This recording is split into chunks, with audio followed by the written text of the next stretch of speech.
What's up, guys? Welcome back to my channel. It's Karina from Day by Day K, your fitness instructor and fitness friend, here to bring you another workout video. So as I mentioned last week, I'm going to be starting a new series. This is my in-class workout series. So in these videos for these Friday series, what you guys are going to see is I'm going to actually take you into my class.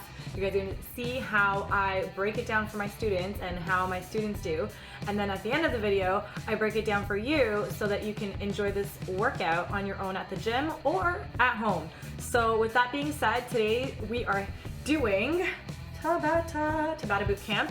So this is a great style of exercise. The nice thing about it is that it actually really gets your heart rate up really quick. It's a very quick workout, so you don't need more than 30 minutes. Technically, Tabata can be actually a 4-minute workout. However, of course, with classes and stuff, we tend to keep them between half an hour to an hour.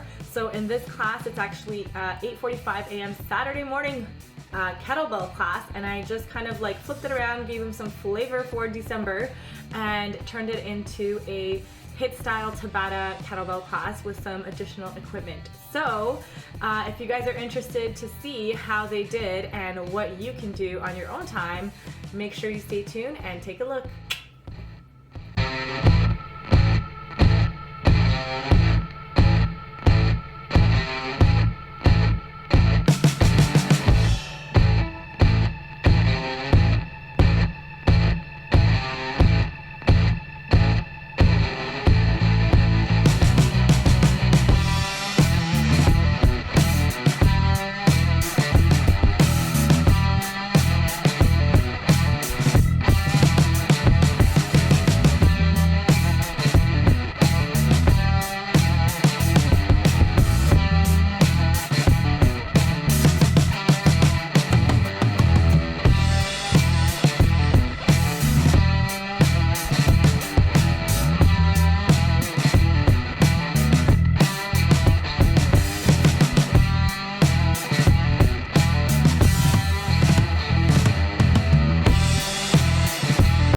So our first move here is going to be a squat with a kettlebell shoulder press. You want to just keep in mind to keep that elbow kind of tucked into your side as you're doing this move. And you're just basically squatting nice and low and then pressing that weight up all the way, keeping your core engaged the whole time, making sure you're squeezing the glutes at the top. And then for each round of the Tabata, so you have 20 seconds on and then you take a 10-second break, you can switch sides at that point and go into the other side. Or because it's a round of 8, you can do 4 rounds on one side and then do 4 rounds on the other side.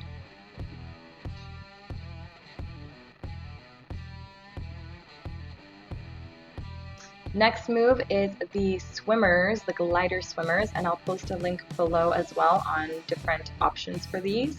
But basically you're holding that plank position and then you're gliding out with those feet, and then on the next 20 seconds you're going to reverse and go in the opposite direction.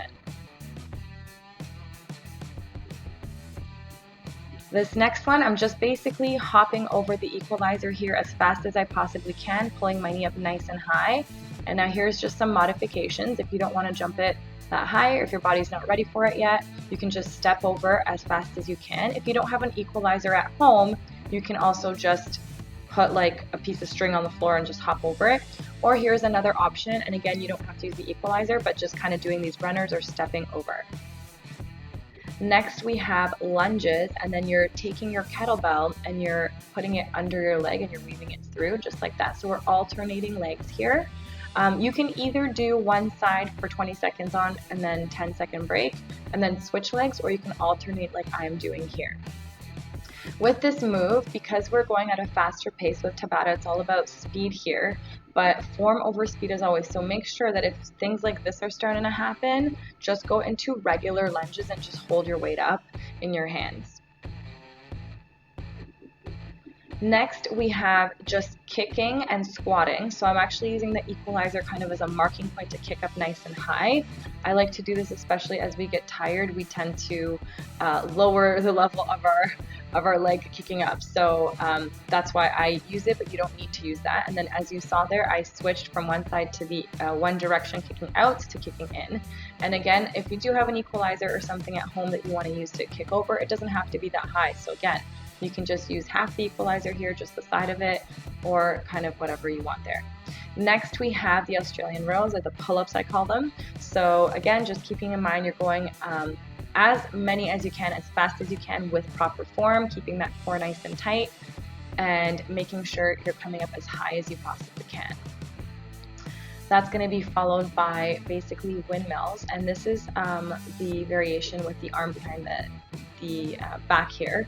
It's almost like a deadlift where you're just keeping the weight to one side. You do want to make sure you're squeezing those glutes at the top. Knees are pretty soft here. Toes are facing forward. Back is staying super flat.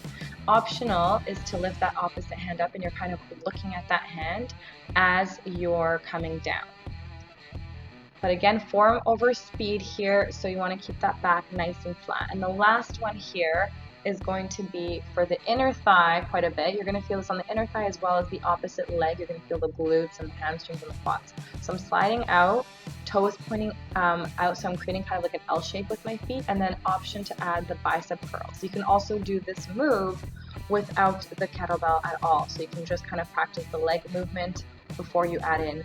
And then of course, as you guys know, what you do to one side, you do to the other side. So in some of these, I just demonstrated the one side, but you do want to.